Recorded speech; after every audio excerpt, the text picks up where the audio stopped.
I have always known I was different.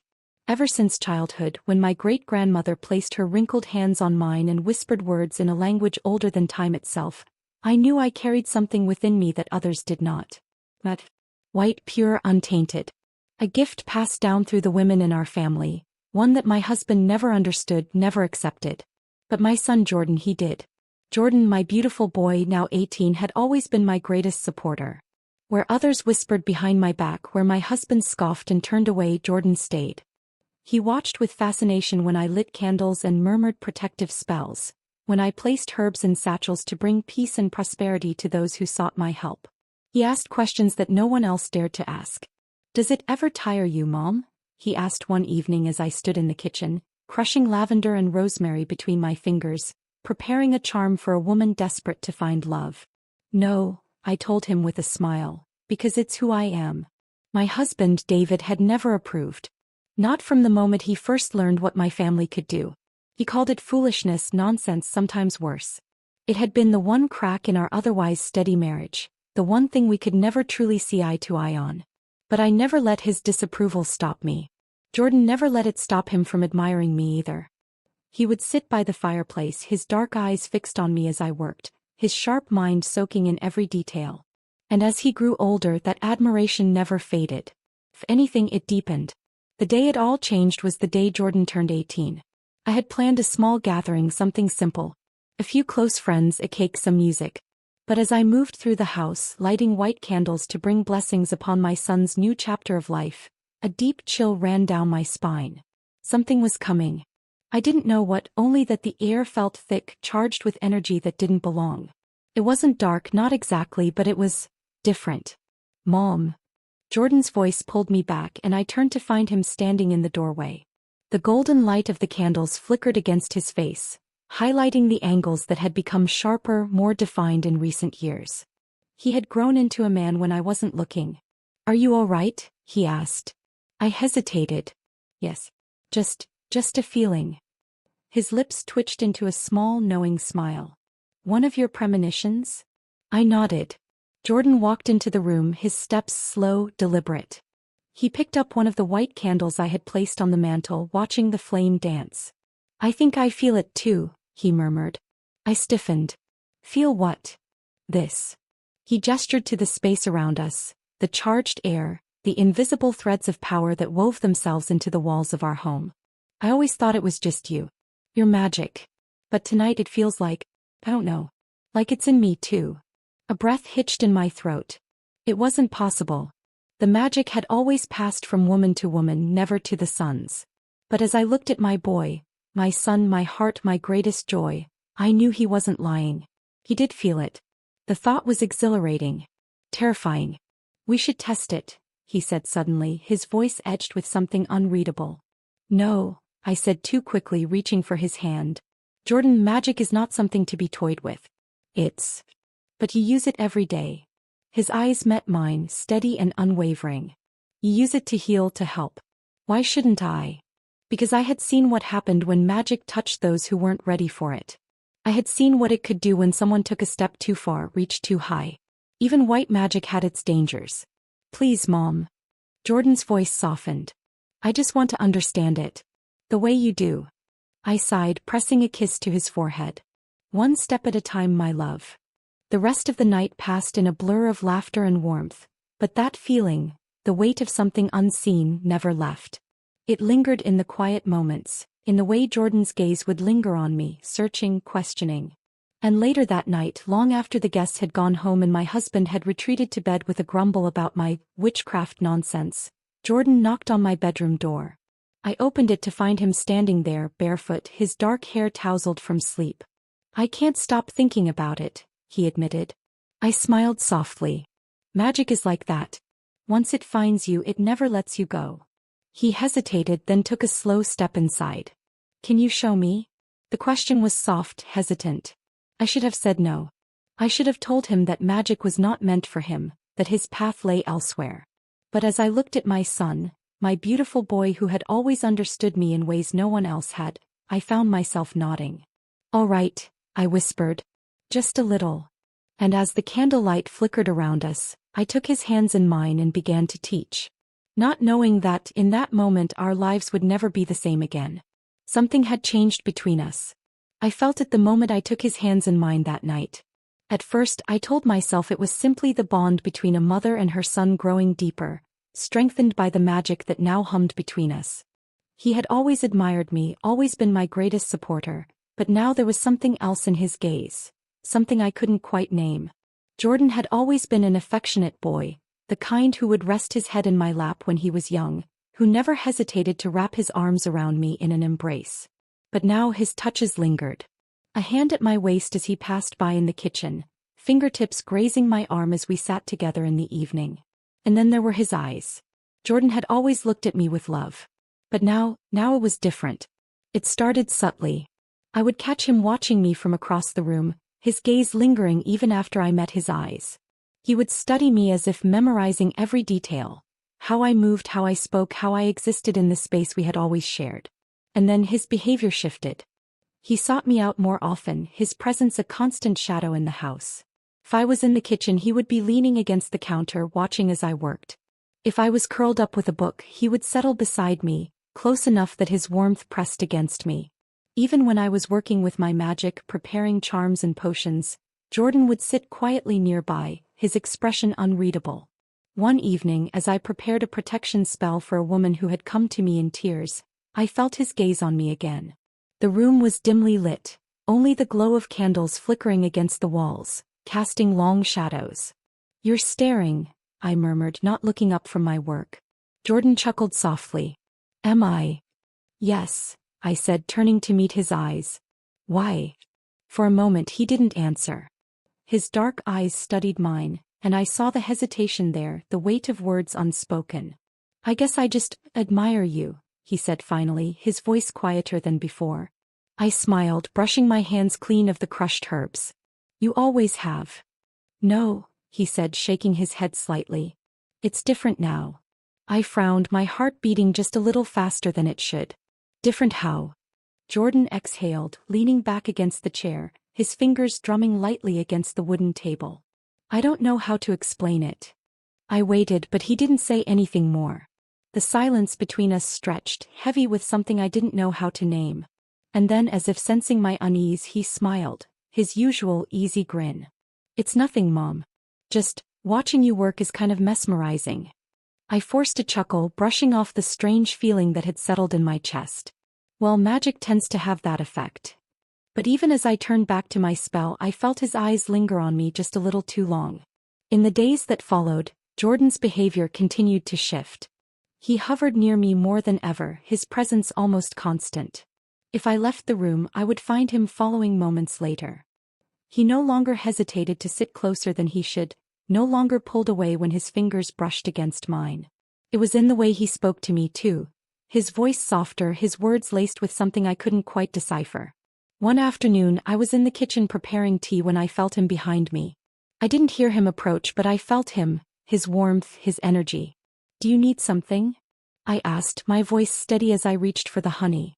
Jordan didn't answer right away. Instead, he stepped closer, his fingers brushing my shoulder lightly before settling there. I turned, my pulse quickening. His expression was unreadable, his dark eyes searching mine. He stopped, his jaw tightening as if fighting an internal battle. Then just as quickly he shook his head and forced a smile. "Never mind."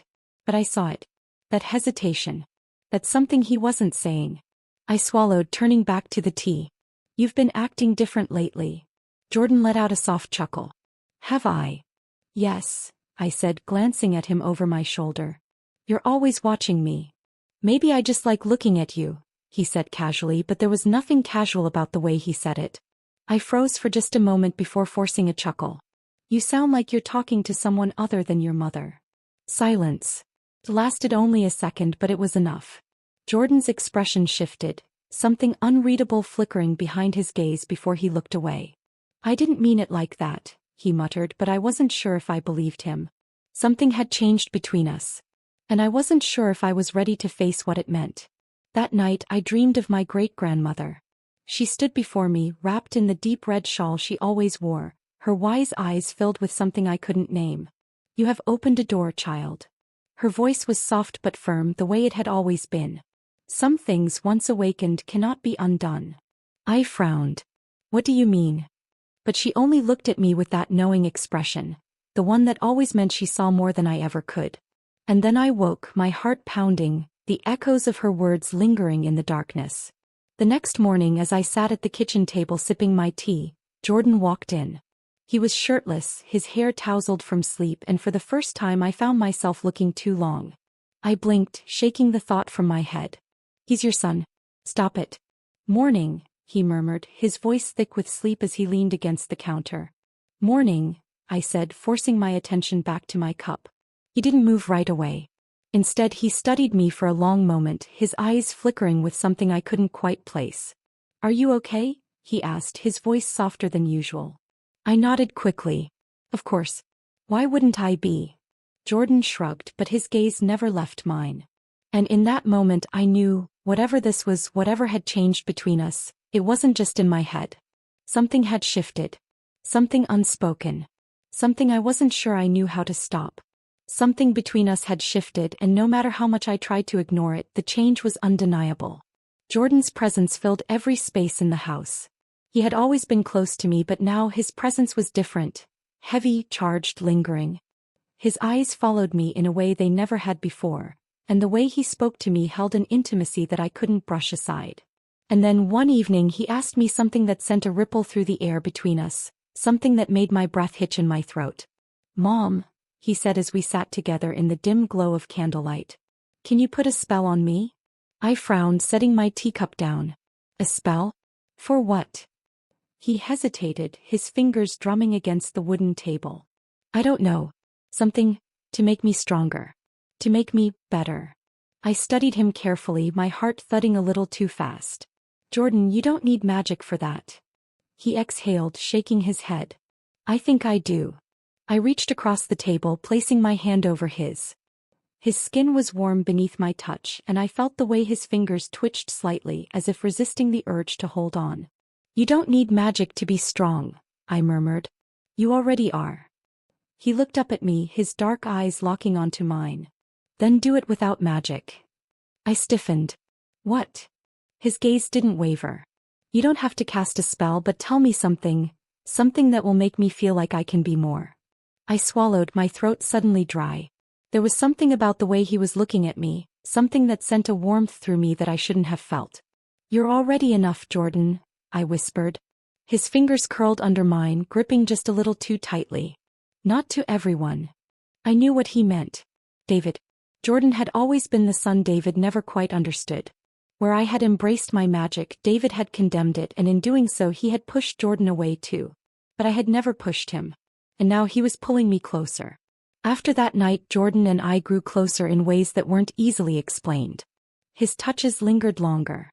His words carried an intimacy that I couldn't ignore. He sought me out constantly, his presence always near. If I was in the garden, he would be there beside me, watching as I tended to the plants, asking questions that had nothing to do with flowers. If you could change anything about me, he asked one afternoon, what would it be? I looked up, wiping my hands on my apron. Nothing. He smiled, a slow, knowing smile. Not even one thing? I shook my head. You're perfect just the way you are. His gaze darkened slightly, something unreadable flickering behind his eyes. No one's ever said that to me before. I sighed, reaching up to brush a strand of hair from his face. Then they weren't looking close enough. The air between us thickened, and for a moment I forgot to breathe. And then he smiled again, softer this time, and the tension eased just enough for me to pretend it wasn't there. But it was. It always was. David had always dismissed my magic as foolishness, something to be tolerated rather than accepted. But lately, his irritation had turned into suspicion. He watched me more closely. Watched Jordan more closely. At first I thought I was imagining it, but then one evening at dinner he spoke. You two have been spending a lot of time together. I looked up, startled by the edge in his voice. We always have. Not like this. His eyes flicked between us, his jaw tight. It's different. Jordan stiffened beside me, his fork pausing mid-air. What's that supposed to mean? David leaned back in his chair, his expression unreadable. It means I see things. The way you look at her. The way you follow her around like a shadow. The silence that followed was deafening. Jordan's grip on his fork tightened, his knuckles white. "She's my mother." David's lips curled into something that wasn't quite a smile. "And I'm your father. But you don't look at me the same way." I felt my heart hammering in my chest. "David," I said, my voice steady despite the storm inside me. "You're imagining things." "Am I?" He chuckled, but there was no humor in it. "You think I don't notice? The way you touch him. The way he stares at you when he thinks no one is looking." I felt the blood drain from my face. Across the table, Jordan's expression darkened. "You don't know what you're talking about." David tilted his head, studying him. "Don't I?" The air in the room grew stifling, thick with something unspoken. And then Jordan stood abruptly, his chair scraping against the floor. "I'm not hungry," he muttered before storming off. David watched him go, then turned back to me. "He's in love with you." I froze. For a moment I couldn't breathe. And then I laughed, a short hollow sound. "You're ridiculous." But David didn't laugh. He only stared at me, his eyes filled with something I couldn't quite name.